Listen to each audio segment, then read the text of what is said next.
Allahu, Allahu, Allahu, Allah.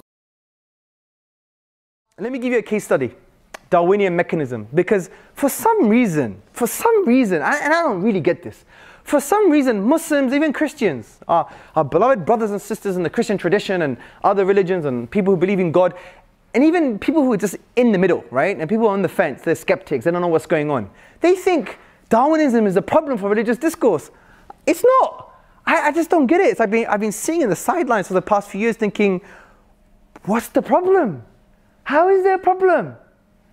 I don't get it. If someone just understands and studies the foundations of science, the philosophy of science, this wouldn't become a problem for you anymore. Let me explain why. Darwinism suffers from all the limitations that we just spoke about in the philosophy of science. And we've developed a thing called PAD. Darwinism suffers from PAD. It's probabilistic, it has its own assumptions, and there are academic disputes about certain aspects of Darwinism. This doesn't mean you reject it. Oh my God, no, yeah? It's not like, you know, this force of evil that you just reject now. You accept it practically with the notion that it's probabilistic because it's based on limited data. You may have future data in genetics. For example, epigenetics seems to be, you know, a bit of a challenge to the kind of old school thinking on the Darwinian mechanism. Right? I'm not a scientist, I don't know much about this. It's based on testimony, of course. But things are happening, right? Things are happening. So you may have future observations and understanding in genetics or other things that can contradict previous conclusions about Darwinism itself. So it's probabilistic. You don't have all knowledge. You don't have all the observations, right?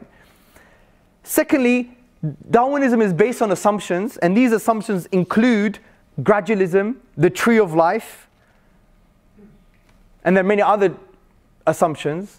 But you have to adopt gradualism as an assumption, right, in order for you to understand the observations. It's not the other way around, so it's an assumption.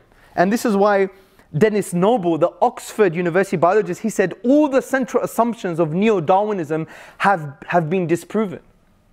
So it's based on some assumptions.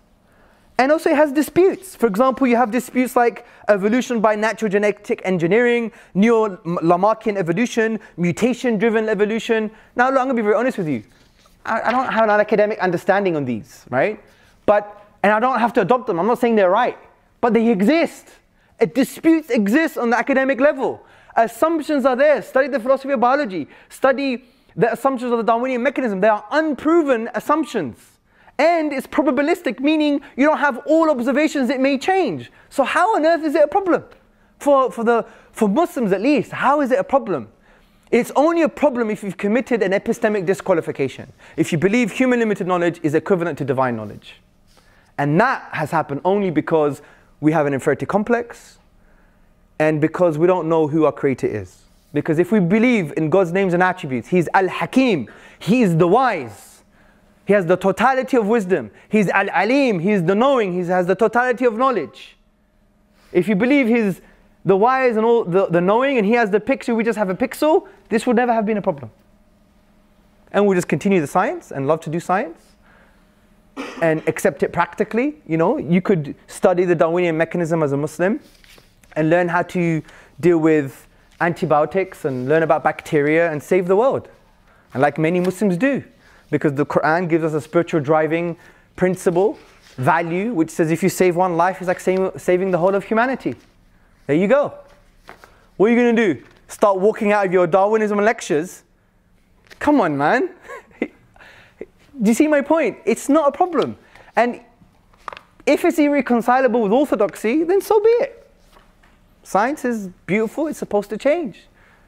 And that's why the Darwinian mechanism is probabilistic from the point of view that you can have future observations that can contradict things that we understand today. It's based on assumptions that are unproven.